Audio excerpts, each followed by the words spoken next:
espaçamento 0,90, você colocou todo ele em 0,90, beleza? O ponto de suporte você não colocou, eu acho legal nisso colocar vamos selecionar todos os objetos em tatame aqui para me ver quais são esses objetos.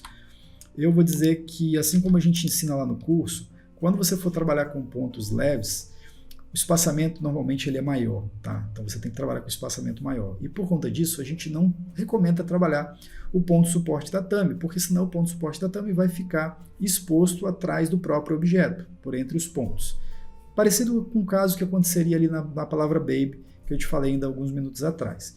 Então, por conta disso, a gente não recomenda usar o ponto de suporte tatame para ele não ficar por entre os pontos. Mas tem que lembrar que a gente tem, apesar de economizar alguns pontos, porque o ponto está mais leve, a densidade está mais leve, mas ainda assim existe um tecido, e cada tecido tem uma variação de maleabilidade, e ele pode sofrer um encolhimento, porque isso é natural enquanto a máquina borda.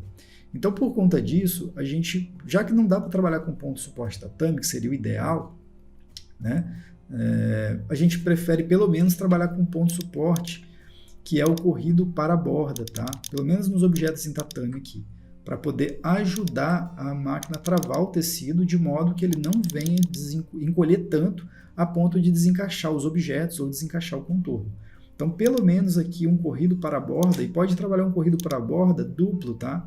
Você trabalha um primeiro ponto de suporte corrido para a borda, tá? Você pode colocar uma margenzinha aqui de 0,40, e aí você ativa um segundo ponto corrido para a borda também, e aí você pode trabalhar aqui uma variação, uma margem um pouquinho maior que a primeira. Deixa eu ver, a primeira você trabalhou com 0,40, a segunda pode ser em torno aqui de 0,55, para elas não ficarem, para os pontos não serem realizados exatamente na mesma posição, você dá uma distânciazinha entre os dois. São variações bem mínimas, tá? Aqui a margem do primeiro ponto de suporte, ou seja, ao limite do desenho, ele vai dar uma distância de 0,40 milímetros e vai fazer o primeiro ponto de suporte, que é esse de fora aqui.